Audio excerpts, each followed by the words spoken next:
mal amado. Aí o cara decide promover um golpe de estado, ele decide roubar o trono do pai, ele monta o exército, ele levanta o exército e tira Davi do trono. Davi tem que fugir para não ser morto pela mão do seu próprio filho.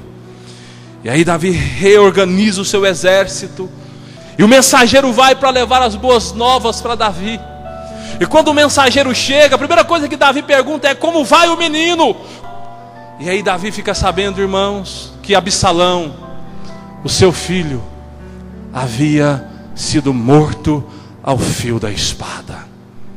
Quando ele ouve essa notícia, quando ele recebe a notícia da morte de Absalão, a Bíblia diz que ele sobe para cima, irmãos, e ele começa a urrar, ele começa a chorar, e ele começa a dizer: Absalão, Absalão, meu filho, Absalão, Absalão, Absalão, meu filho, que eu estava disposto a morrer em seu lugar.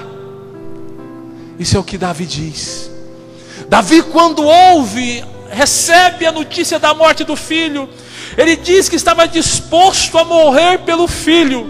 No entanto, irmãos, ele nunca esteve disposto a gastar um tempo de qualidade com o filho. Davi diz que estava disposto a morrer pelo filho. Davi diz que estava disposto a dar a sua própria vida no lugar da vida de seu filho, mas ele nunca esteve disposto a discipliná-lo, a exortá-lo. Davi disse que estava disposto a morrer no lugar do filho, porém, irmãos, ele nunca esteve disposto a passar um dia, uma tarde sequer ao lado de seu filho, conversando com ele, dizendo para ele o quanto ele era importante para ele. E agora Absalão estava morto. Agora, irmãos, não adiantava mais Davi dizer que estava disposto a morrer pelo filho.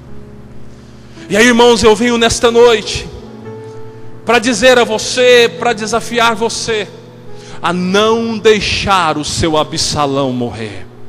Nessa noite eu quero pegar a figura de Absalão e quero aplicá-la na sua família. O seu Absalão hoje é a sua casa. O seu Absalão hoje é a sua família. O seu Absalão hoje, meu irmão, é a sua esposa. O seu Absalão hoje é os seus filhos. O seu Absalão hoje, mulher, é o seu marido, é a sua casa. Não deixe o seu Absalão morrer. A gente vê, irmãos, aí que quando lares se desfacelam, quando famílias se acabam, muitas vezes, depois da família ter acabado, depois da família ter sido desfacelado, a gente olha para aquelas pessoas que compunham este núcleo familiar, e aí a gente depara com a seguinte cena: a pessoa agora tendo em seus braços um defunto, e ele olha para aquele defunto e faz o mesmo que Davi fez: Absalão, Absalão, meu filho, eu morreria em seu lugar. Eles, às vezes, quando o casamento acaba, o marido, aí depois que o casamento acabou, é que ele começa a dizer o que ele estava disposto a fazer em favor do seu casamento, pelo seu casamento, mas enquanto o casamento existia, ele nunca fizera nada para manter o seu casamento em pé. A gente se depara com mulheres depois que o marido a deixa, depois que o marido a larga ela, arruma outra, ela se desespera. E aí busca oração, aí faz campanha, aí faz jejum. Não que seja errado isso, mas a verdade deveria ter sido feito antes. Deveria ter orado antes. Deveria ter jejuado antes. Deveria ter pago o preço antes. Deveria ter declarado o seu amor antes. Porque, irmãos, depois que Absalão morre, ele não volta mais. Absalão morreu e Davi perdeu um de seus filhos. Absalão morreu e não voltou mais. E agora estava ali Davi chorando e dizendo: eu estava disposto a morrer em seu lugar. Mas ele nunca havia dito isso para o filho. Ele nunca havia dito isso olhando olho no olho do seu filho, dizendo: filho, o papai ama você e o papai está até disposto a morrer por você. Eu não vou te deixar, eu não vou te largar. Você tem feito coisas erradas, mas eu vou tentar te ajudar, porque eu estou disposto a morrer por você. Sabe, irmãos, no contexto de família, precisamos agir da mesma forma. Você deve olhar para a sua família como seu Absalão. Você deve olhar para o seu casamento como seu Absalão. Você deve olhar para os seus filhos sabendo que eles são o seu Absalão. E tudo que você puder fazer para manter o seu Absalão com vida, em vida, você deve fazer, irmãos. Tudo o que for necessário, tudo o que for possível, você deve fazer, porque a sua casa, porque a sua família é o seu Absalão. Não deixe o seu Absalão morrer.